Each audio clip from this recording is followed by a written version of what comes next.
Assalamualaikum warahmatullahi wabarakatuh. Alhamdulillahirrabbilalamin. Wabihi nasta'inu ala umuri dunia wa din. Wassalatu wassalamu ala asrafil anbiya'i wal mursalin. Wa ala alihi wa sahbihi ajma'in, amma ba'du. Pertama-tama marilah kita panjatkan puji dan rasa syukur kita atas kehadirat Allah Subhanahu wa taala yang mana kita masih diberikan kesehatan. Tak lupa pula sholat beserta salam marilah kita aturkan kepada junjungan kita Nabi besar Muhammad sallallahu alaihi wasallam yang kita nantikan syafaatnya kelak di yaumul akhir nanti. Amin amin Allahumma amin. Di sini saya Nelly Fatmawati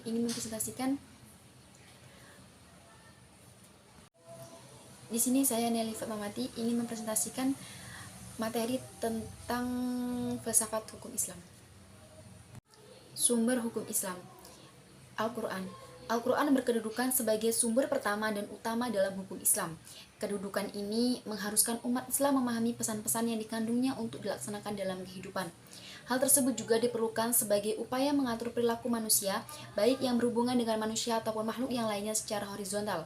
Demikian pula seluruh persoalan yang berkaitan dengan hukum, meski dicari jawabannya terlebih dahulu dari petunjuk yang terkandung di dalam Al-Quran.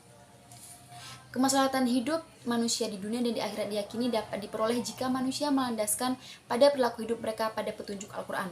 Argumentasi yang menyatakan bahwa Al-Quran sebagai sumber dan dalil pertama dan utama ditemukan dalam penjelasan Al-Quran sendiri pada sejumlah ayatnya. Lebih dari 30 kali ditemukan perintah mematuhi Allah dalam Al-Quran. Bahkan meninggalkan aturan yang disebutkan Al-Quran akan membawa akibat meningkatnya kejahatan yang dilakukan manusia. Al-Quran secara redaksional dan makna yang dikandungnya bersifat qat'i al-wujud. Maksudnya adalah lafaz Al-Quran dan pesan yang dikandungnya terjamin keautentikan dan otoritas kebenarannya. Keautentikan itu terjamin karena transformasi periwayatannya secara keseluruhan mencapai tingkat mutawatir. Selain itu, jaminan keaslian Al-Quran mendapat intervensi langsung dari pemiliknya Allah Subhanahu wa taala.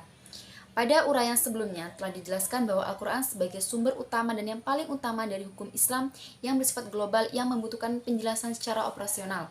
Nabi Muhammad SAW sebagai penyampai ajaran Al-Quran diberi otoritas oleh Tuhan untuk menjelaskan lebih lanjut apa yang telah diwahyukan kepadanya. Dengan demikian, Al-Sunnah baik dalam bentuk perkataan, perbuatan maupun dalam bentuk takrir berkedudukan sebagai sumber kedua setelah Al-Quran. Kedudukan Al-Sunnah sebagaimana disebutkan di atas berdasarkan argumentasi bahwa secara normatif ditemukan ayat Al-Quran yang menyeluruh untuk taat kepada Rasul. Ketaatan kepada Rasul sering dikaitkan dengan ketaatan kepada Allah Subhanahu wa taala.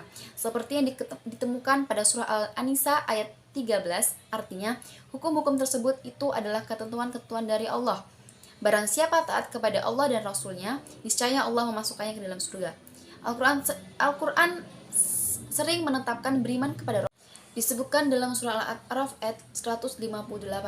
Penegasan Al-Quran juga menyebutkan bahwa perbuatan Rasul berdasarkan wahyu diturunkan kepadanya, seperti yang disebutkan dalam surah An-Najm 3 yang artinya, dan tidaklah diucapkannya itu Al-Quran menurut kemauan hawa nafsunya. Kemudian akal dan proyeksi ijtihad. Akal menurut Al-Quran, lebih khususnya menurut pengertian para Islam, yaitu bahwa memperhatikan alam sekitarnya dengan otak, yang dimana otak adalah organ tubuh akal. Artinya, akal itu sendiri terdapat di dalam otak seseorang yang digunakan untuk berpikir, dan berdasarkan pemikiran itu, maka lahirlah suatu ide atau gagasan mengenai suatu masalah yang dipikirkan. Sebagaimana telah kita ketahui bahwa Allah menciptakan manusia berbeda berdasarkan akalnya dengan makhluk hidup lainnya seperti hewan dan tumbuhan.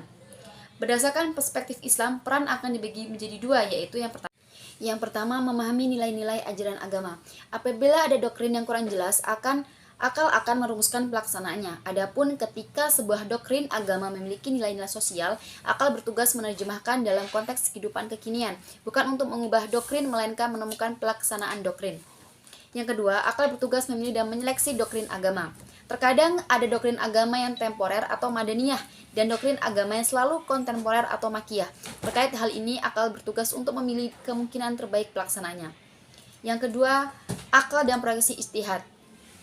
Ijtihad menurut bahasa berarti usaha yang keras dan bersungguh-sungguh, sedangkan pengertiannya dari segi istilah ijtihad adalah berusaha menetapkan hukum terhadap masalah yang belum ada ketetapan hukumnya dalam Al-Quran dan hadis, yang dilakukan secara cermat dan pikiran yang murni serta berpedoman pada aturan penetapan hukum yang benar. Rujukan ijtihad tetap pada Al-Quran dan hadis, dalam arti bahwa penetapan hukum ijtihad tidak boleh bertentangan dengan ayat-ayat Al-Quran, Allah, atau ajaran Rasulullah. Orang-orang yang berijtihad disebut mujtahid. antara mustahid yang satu dengan mustahid yang lainnya dalam menetapkan perkara yang belum ada ketentuan hukumnya dalam Al-Quran, mungkin akan berbeda dalam memberikan penetapan hukum. Ada pendapat yang satu benar dan yang lain menjadi salah. Hal ini akan menjadi penilaian yang mempengaruhi hukum. Ijtihad menjadi sumber hukum Islam yang ketiga. Boleh dilakukan oleh siapa saja yang memiliki persyaratan minimal seperti memahami mafhum ayat atau hadis, memiliki atau menguasai ilmu alat atau seperti nahwu sorof, mengetahui latar belakang suatu ayat atau hadis, luas pemahamannya terhadap pengetahuan Islam, memiliki loyalitas yang tinggi terhadap agama, dan lain-lain.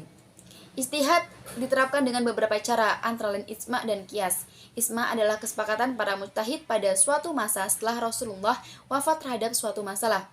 Sedangkan qiyas adalah menetapkan hukum dengan cara menghubungkan suatu perkara yang sudah ada ketetapan hukumnya terhadap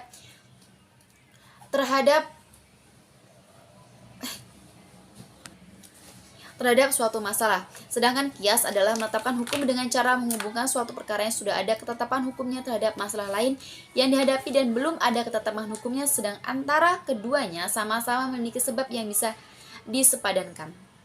Mungkin itu saja yang bisa saya sampaikan. Kurang lebihnya saya mohon maaf. Wabillahi taufiq wal hidayah. Wassalamualaikum warahmatullahi wabarakatuh.